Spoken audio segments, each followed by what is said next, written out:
আমি ইন্দ্রাণী শুরু করছি আজকে। অনেকেই প্রশ্ন তুলতেই পারেন যে রাজ্যে এই এক শান্তনু ঠাকুর ছাড়া কি আর কোনো বিষয় নেই? আমরা বারবার এই শান্তনু ঠাকুরকে নিয়ে আলোচনা করছি কেন?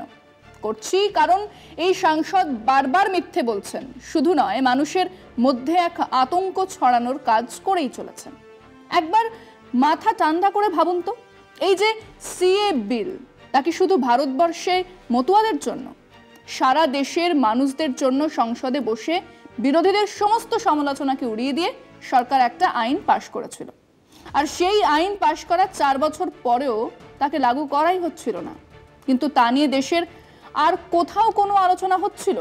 কোথাও গিয়ে স্বরাষ্ট্রমন্ত্রী, দেশের প্রধানমন্ত্রী বলছিলেন যে সিএ লাগু হবেই, যাচ্ছিলেন তো সর্বত্রই।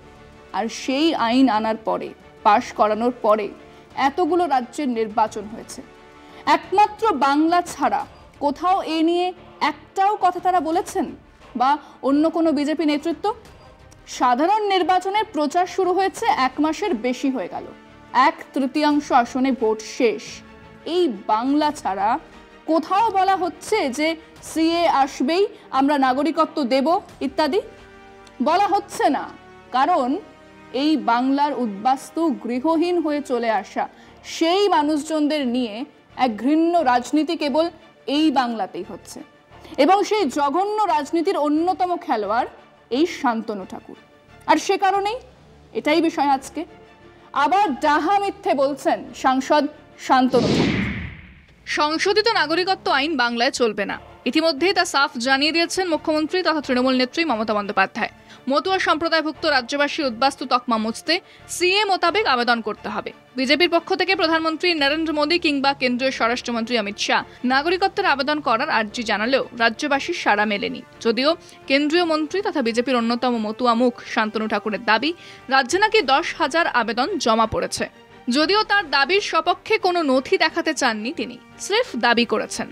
গত লোকসভা ভোটে নাগরিকত্বের নাম করে মতুয়া মন জয় করেছিল পদ্ম শিবির। 2019 সালে ক্ষমতায় বসেই সিএ প্রণয়ন করলেও তা নিয়ে বিতর্ক বাধে দেশ জুড়ে। ধর্মের ভিত্তিতে নাগরিকত্ব প্রদানের শর্তকে কেন্দ্র করে প্রতিবাদে সামিল হয় বিরোধীরা। অগত্যা 18 লোকসভা নির্বাচনের প্রাক্কালে সেই বিতর্কিত আইন কার্যকর করতে বিজ্ঞপ্তি জারি করে কেন্দ্র।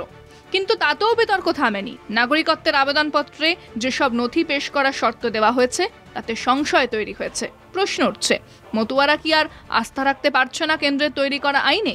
তাই কি শান্তনু ঠাকুরকে এমন আষাঢ়ে দাবি করতে হচ্ছে? সারা দেশের নির্বাচনে যা ইস্যু নয়, সেই সিএ নিয়ে ক্রমাগত মিথ্যে বলেই চলেছেন বনগাঁ আসনের বিজেপি প্রার্থী শান্তনু ঠাকুর। মাত্র গতকাল তিনি বলেছেন যে 10,000 মতুয়া মানুষজন সিএ আইন মোতাবেক আবেদনপত্র জমা করেছেন। কোথায় জমা করলেন? কোন দফতরে? কারা জমা করলেন? না, তার কোনো বিবরণ তিনি দেননি। কিন্তু এটাও জানিয়েছেন যে উনি কিন্তু আবেদন করেননি। এরকম নির্লজ্জ মিথ্যাচার আগে দেখেছেন?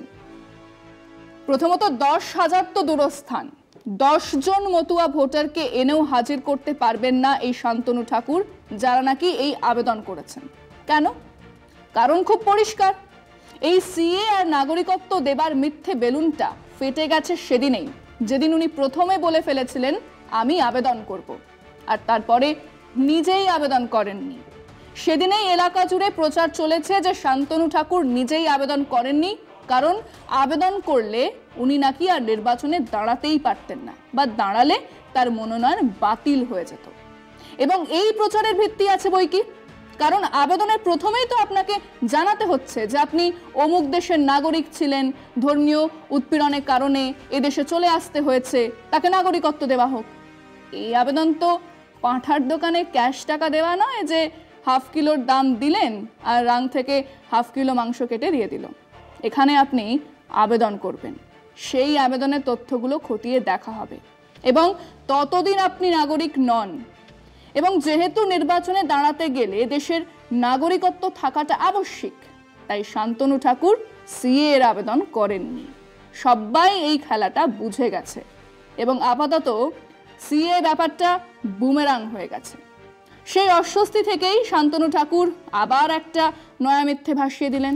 10,000 মতুয়া মানুষজন নাকি সিএ এর জন্য, নাগরিকত্ব পাবার জন্য আবেদন করেছেন। আমরা চ্যালেঞ্জ করছি, আনুন ওই 10,000-এর নথিপত্র। মাথায় রাখুন, যারা এই আবেদন করবেন তারা এটাও জানেন যে আবেদন করার সঙ্গে সঙ্গেই তাদের ভোট দেবার অধিকারটাও চলে যাবে। কাজেই তাদের দল বেঁধে আবেদনপত্র ভরানোর জন্য নিয়েও যাবেন না এই শান্তনু ঠাকুর।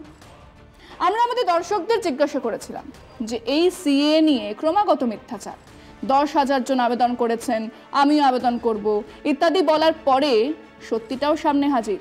না উনি আবেদন করেছেন, না ওই 10,000 মানুষ।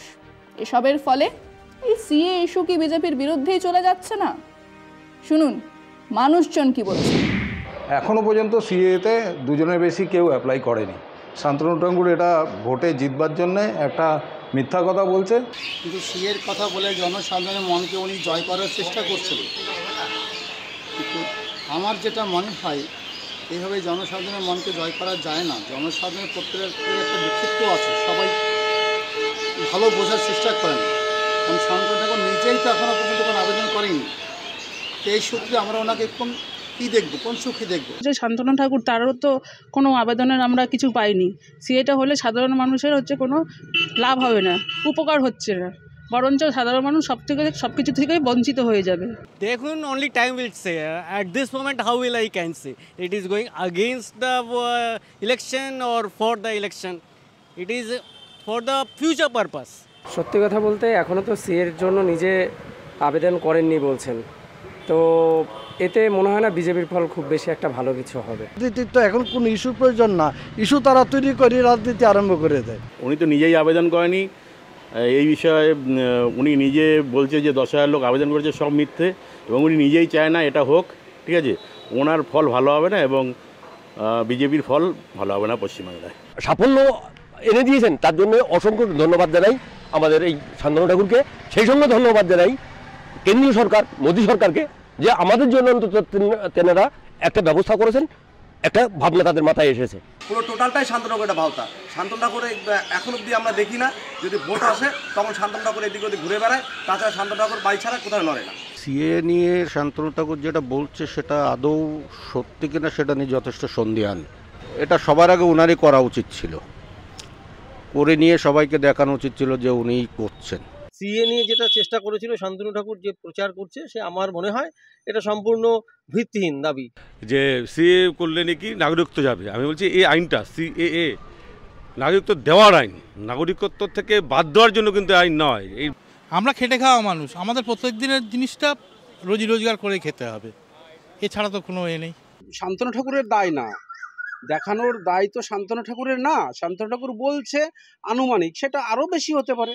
আমরা সেটা পুরো ক্লিয়ার বুঝতে পারছি কিসে হলে যাবে, কিসে থাকবে, আইনটা কি পরিষ্কার বুঝতে পারছেন না। শান্তনু ঠাকুর করবে কি করে? শান্তনু ঠাকুর যদি ওটা সই করে তাহলে প্রথমেই তো অ্যানাউন্স করতে হবে উনি বিদেশি, এবং বিদেশি লোক ভারতের ভোটে দাঁড়াবেন কি করে? তা পুরোটাই গিমিক, লোক বুঝে গেছে, তাই জন্য একজনও কেউ অ্যাপ্লাই করেনি। সেই শুরুর দিন থেকে আমরা বলে আসছিলাম পৃথিবীর প্রত্যেক দেশের সাধারণ নাগরিকত্ব আইনেই বিভিন্ন দেশে থেকে বিভিন্ন কারণে নিপীড়িত মানুষজনকে দেশে আশ্রয় দেওয়ার, নাগরিকত্ব দেওয়ার চল সারা পৃথিবীতেই আছে। প্রত্যেক সভ্য দেশে এমন নিয়ম আছে। কোনো এক দেশে গজিয়ে ওঠা স্বৈরতান্ত্রিক সরকার শাসন ব্যবস্থা, গণতান্ত্রিক, সামাজিক, আর্থিক বা ধর্মীয় স্বাধীনতা কেড়ে নিলে মানুষ সে দেশ ছাড়ে অন্য দেশে যায়, নাগরিকত্বের আবেদন করে এবং পায়ও। কিন্তু সেই আইন কখনো দেশেই থাকা, বসবাস করা সেই মানুষজনকে, যারা দেশের সরকারকে নির্বাচিত করেছে, তাদেরই নাগরিকত্ব দেব বলে ভাওতা দেয় না। সেই ভাওতা দেওয়া হচ্ছিল ভোটের জন্য। তা এখন মানুষের কাছেও পরিষ্কার। আজকে পর্যন্তই। দেখতে থাকুন কলকাতা টিভি, রাত দিন 7 দিন।